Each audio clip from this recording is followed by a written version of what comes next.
CM आवास 5 कालिदास मार्ग पर कोर कमेटी की बैठक जारी है। बैठक में सीएम योगी आदित्यनाथ, प्रदेश प्रभारी राधा मोहन सिंह, प्रदेश अध्यक्ष स्वतंत्र देव सिंह, प्रदेश महामंत्री संगठन सुनील बंसल मौजूद है, जिसमें कि भाजपा में ब्लॉक प्रमुख के पद के चुनाव को लड़ने का मौका किसे मिलेगा, ये कोर कमेटी में तय होना है। बता दें कि जनपद स्तर से संभावित प्रत्याशियों की ब्लॉकवार सूची बनाकर हाईकमान को पहले ही भेजी जा चुकी है, जिस पर चर्चा के बाद प्रदेश नेतृत्व प्रत्याशियों की फाइनल सूची जारी करेगा।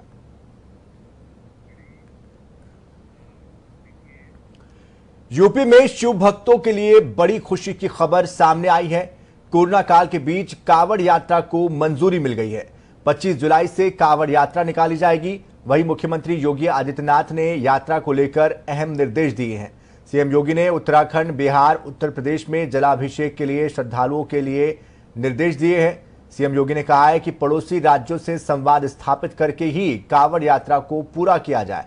इसके साथ ही उन्होंने कहा कि कोविड काल को भी ध्यान में रखते हुए कांवड़ यात्रा को कोविड के नियमों के तहत सुचारू रूप से चलाया जाए।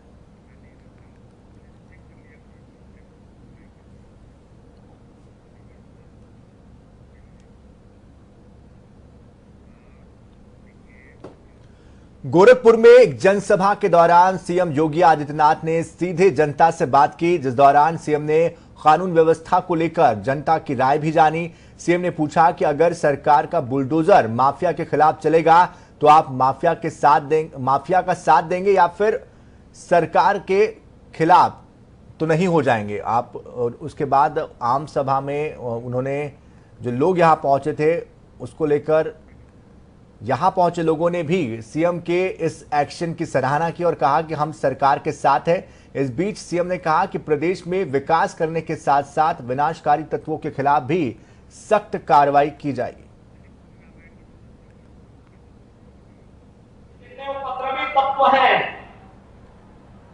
जिन्होंने गरीबों की संपत्ति को लूटा है, नोचा है, आज सरकार उसको अपने कब्जे में ले रही है और फिर उनको गरीबों में बांटने का काम भी कर रही है। आज सरकार का बुलडोजर कैसे चलता आप देख रहे होंगे। बड़े बड़े माफियाओं के ऊपर ये माफिया कभी व्यापारियों के ऊपर अपने गुंडों से वसूली करवाते थे। आज सरकार का बुलडोजर जब उनकी छाती पर चढ़ रहा है और उनकी अवैध कमाई को रोकने का कार्य हो रहा है। क्या आपको अच्छा लगता है? क्यों समर्थन करते हैं? माफिया के खिलाफ कार्रवाई ठीक है, सभी लोगों को पसंद है ना? माफियाओं को समर्थन तो नहीं करेंगे। ऐसा तो नहीं कि सरकार कार्रवाई करे और आप बचाव में आ जाएंगे। इसीलिए भाइयों बहनों, आपको और आपकी आने वाली पीढ़ी को सुरक्षित करने के लिए सरकार ये कदम उठा रही है। भारतीय जनसंघ के संस्थापक सदस्यों में से एक रहे डॉक्टर श्यामा प्रसाद मुखर्जी की आज जयंती है। इस मौके पर उत्तर प्रदेश के सीएम योगी आदित्यनाथ और उत्तराखंड के सीएम पुष्कर सिंह धामी ने उन्हें याद कर श्रद्धांजलि दी। प्रधानमंत्री नरेंद्र मोदी मंत्रिमंडल विस्तार की चर्चाओं को लेकर मंगलवार शाम होने वाली बैठक फिलहाल उनकी रद्द हो गई है और सूत्रों से मिली जानकारी के अनुसार इस बैठक में कैबिनेट में फेरबदल और विस्तार पर बात होने को लेकर चर्चा होनी थी। सूत्रों के मुताबिक मंत्रिमंडल का विस्तार इस हफ्ते 8 तारीख को किया जाएगा। 20 से 22 मंत्री शपथ ले सकते हैं।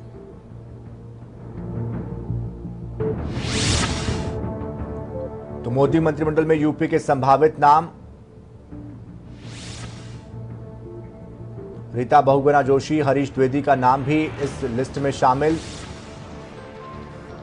रमापति राम त्रिपाठी, पंकज चौधरी का भी नाम चर्चाओं में है। अपना दल की अनुप्रिया पटेल का नाम प्रबल दावेदार के तौर पर भी सामने आया है। निषाद पार्टी के प्रवीण निषाद का नाम भी प्रबल दावेदार के तौर पर लिया जा रहा है।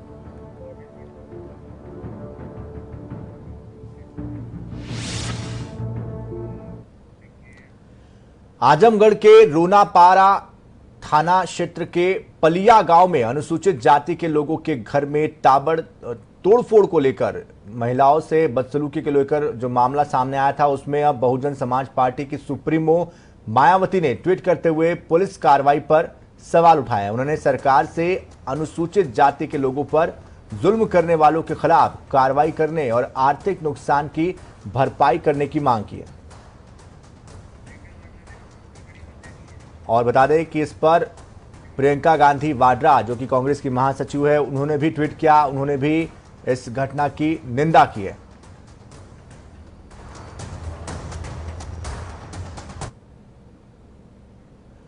डिप्टी सीएम केशव प्रसाद मौर्य अयोध्या दौरे पर है, जिस दौरान उन्होंने विकास की अन्य परियोजनाओं का लोकार्पण और शिलान्यास किया। बता दें कि उप मुख्यमंत्री ने करीब 15 अरब की 996 परियोजनाओं का लोकार्पण और शिलान्यास किया। ये सभी विकास कार्य की परियोजनाएं अयोध्या मंडल के 5 जिलों की है। इनमें पीडब्ल्यूडी, सेतु निगम और राजकीय निर्माण निगम की परियोजनाएं शामिल है। इसी के साथ उप मुख्यमंत्री केशव प्रसाद मौर्य ने रुदौली के शुजागंज में राम जन्मभूमि आंदोलन में बलिदानी कार सेवक स्वर्गीय राम अंचल गुप्ता की प्रतिमा का अनावरण किया और साथ ही साथ रुदौली रेलवे क्रॉसिंग पर बन रहे ओवरब्रिज का भी जायजा लिया। उत्तर प्रदेश के पूर्व मुख्यमंत्री कल्याण सिंह की हालत गंभीर बनी हुई है। वहीं आज मुख्यमंत्री योगी आदित्यनाथ उनसे मिलने के लिए संजय गांधी आयुर्विज्ञान संस्थान पहुंचे और पूर्व मुख्यमंत्री कल्याण सिंह की सेहत के बारे में उन्होंने जानकारी ली। इस दौरान उनके साथ कल्याण सिंह के सांसद पुत्र राजवीर सिंह भी मौजूद रहे। बता दें कि प्रधानमंत्री नरेंद्र मोदी ने भी सोमवार को उनके स्वास्थ्य के बारे में जानकारी ली।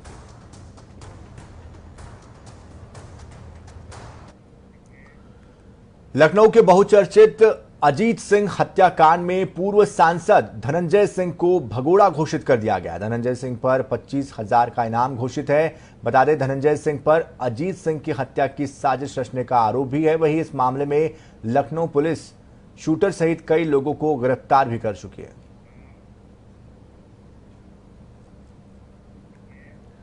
मथुरा की सांसद और अभिनेत्री हेमा मालिनी वृंदावन स्थित देश के जाने माने चित्रकार पद्मश्री कन्हाई चित्रकार के नंदनवन स्थित आवास पर पहुंची और उन्होंने चित्रकार से उपन्यासकार के क्षेत्र में शुरुआत करने वाले उनके पौत्र के उपन्यास जोकर स्टैश का विमोचन किया। उपन्यास के विमोचन पर हेमा मालिनी ने कहा कि हमने कभी सोचा भी नहीं था कि उद्धव कन्हाई एक राइटर भी बनेंगे।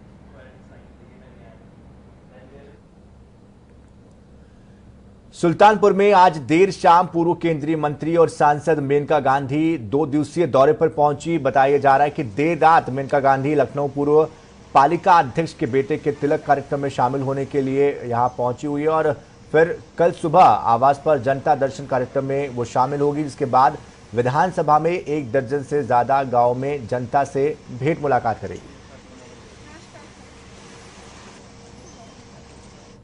पूर्व केंद्रीय मंत्री माननीय सांसद मेनका संजय गांधी आज 2 दिवसीय दौरे पर संसदीय क्षेत्र में देर शाम पहुंच रही हैं।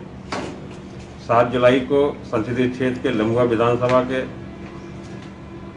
2 दर्जन गांवों में जाकर जनता से भेंट मुलाकात करेंगी, लोगों की समस्याओं को जानेंगी, लोगों को वैक्सीनेशन के बारे में प्रेरित करेंगी। तत्पश्चात रात सपा नेता अबू आजमी के जाट बिरादरी पर विवादित टिप्पणी करने पर लोगों में आक्रोश है। वहीं मुजफ्फरनगर में आज जाटों ने अबू आजमी का पुतला फूंककर विरोध प्रदर्शन किया। साथ ही युवा जाटों का कहना है कि अबू आजमी ने जाट बिरादरी को नीचा दिखाने का काम किया है, ये हम बर्दाश्त नहीं करेंगे। अबू आजमी ने जाटों का इतिहास नहीं पढ़ा।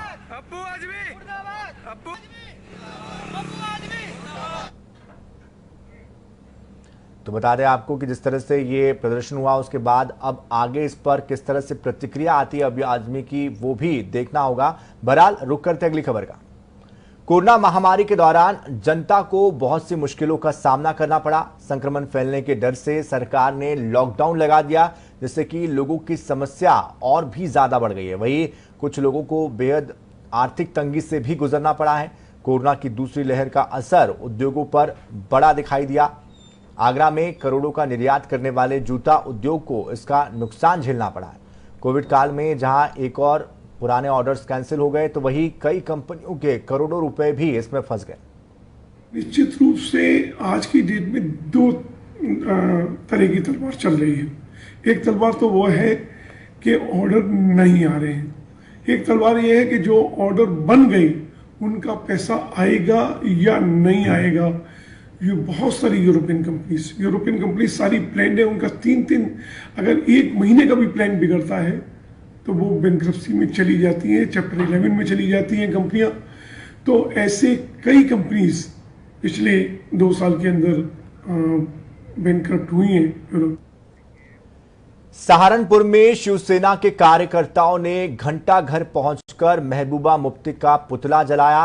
इसी के साथ ही महबूबा मुफ्ती मुर्दाबाद के नारे भी लगाए। वहीं विनीत शर्मा महानगर प्रमुख ने कहा कि कश्मीर के अंदर अलगाववादी संगठन में मुख्य रूप से महबूबा मुफ्ती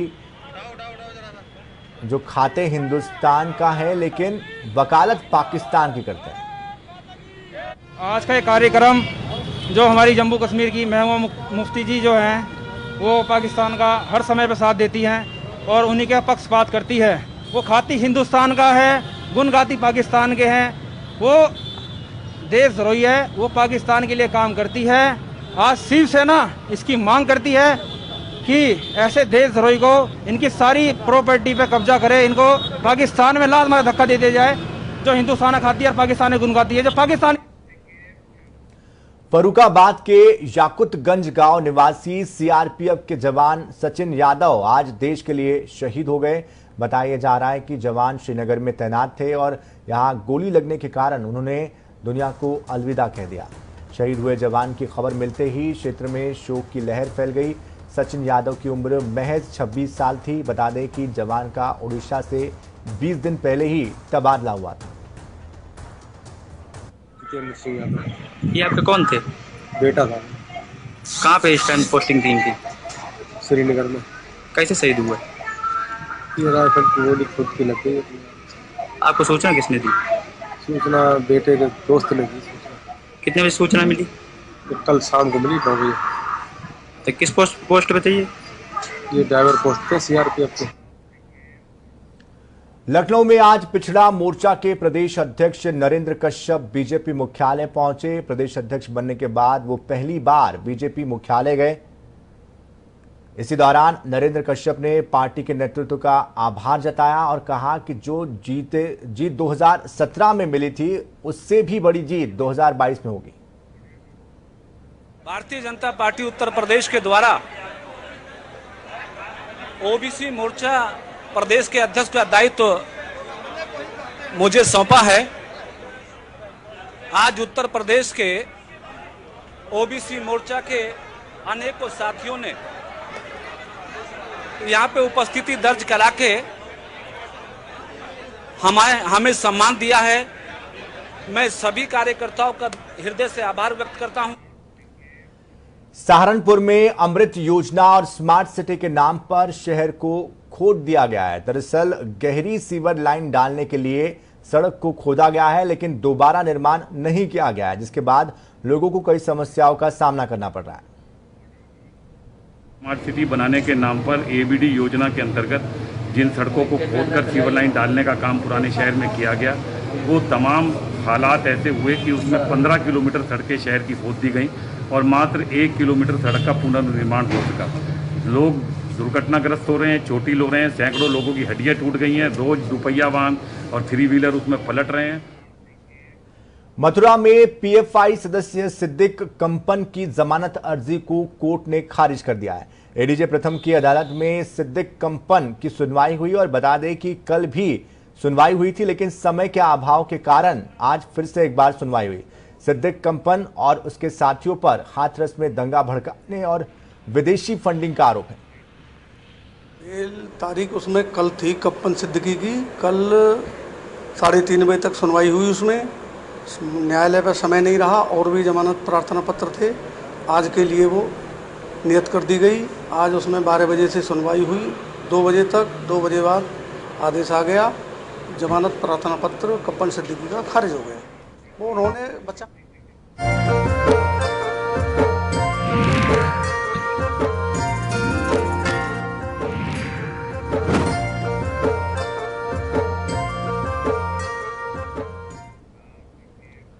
उत्तराखंड में नए सीएम बनने के बाद अब कैबिनेट मंत्रियों के विभागों का बंटवारा भी हो गया है। मुख्य सचिव एसएस संधू ने मंगलवार की शाम को इसके आदेश जारी कर दिए। वही खास बात यह है कि धामी सरकार में प्रदेश को 4 साल बाद धन सिंह रावत के तौर पर स्वास्थ्य मंत्री मिला है।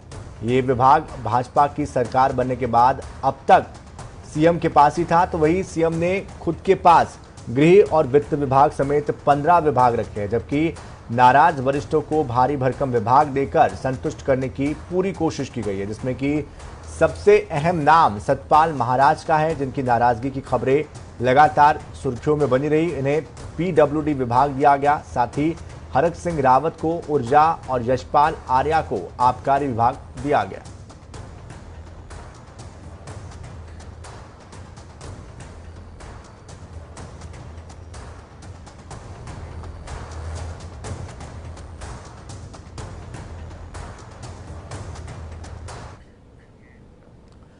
उत्तराखंड के नए मुखिया पुष्कर सिंह धामी शपथ लेने के बाद से ही एक्शन मोड में है। सरकार ने पहले नए मुख्य सचिव को नियुक्त किया और आज सभी मंत्रियों को जिलों के प्रभार बांट दिए गए। मुख्य सचिव एस संधू की ओर से इसके आदेश जारी कर दिए गए।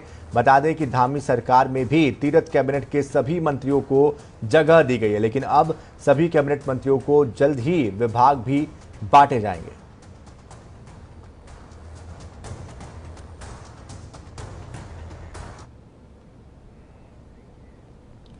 उत्तराखंड सरकार ने चारधाम यात्रा को लेकर हाईकोर्ट के फैसले को सुप्रीम कोर्ट में चुनौती दी है।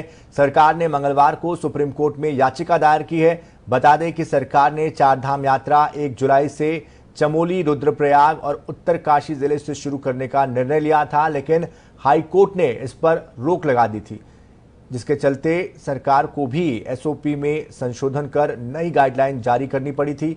हाईकोर्ट ने यात्रा को लेकर सुनवाई के दौरान अधिकारियों को फटकार लगाते हुए पूछा था कि क्या हरिद्वार कुंभ के दौरान जो हुआ उसी को चारधाम यात्रा में भी दोहराने दिया जाए।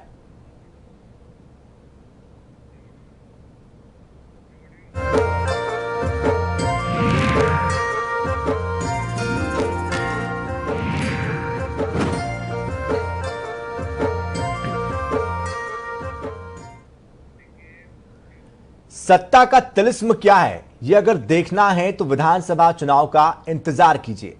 फिलहाल आपको इंतजार नहीं करना होगा, क्योंकि सूबे की दहलीज पर विधानसभा चुनाव दस्तक दे रहे हैं। इसी के साथ रोज खुद के बनाए नियम तोड़ने और बदलने का जो सिलसिला है वो भी बदस्तूर जारी है।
अधिकृत रूप से किसी को उम्मीदवार घोषित ही नहीं करेगी।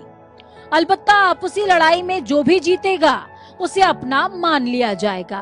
इसमें कोई दो राय नहीं कि तमाम जुगत और जुगाड़ से ये साफ जाहिर है कि विधानसभा की राह किसी भी दल के लिए आसान नहीं होगी।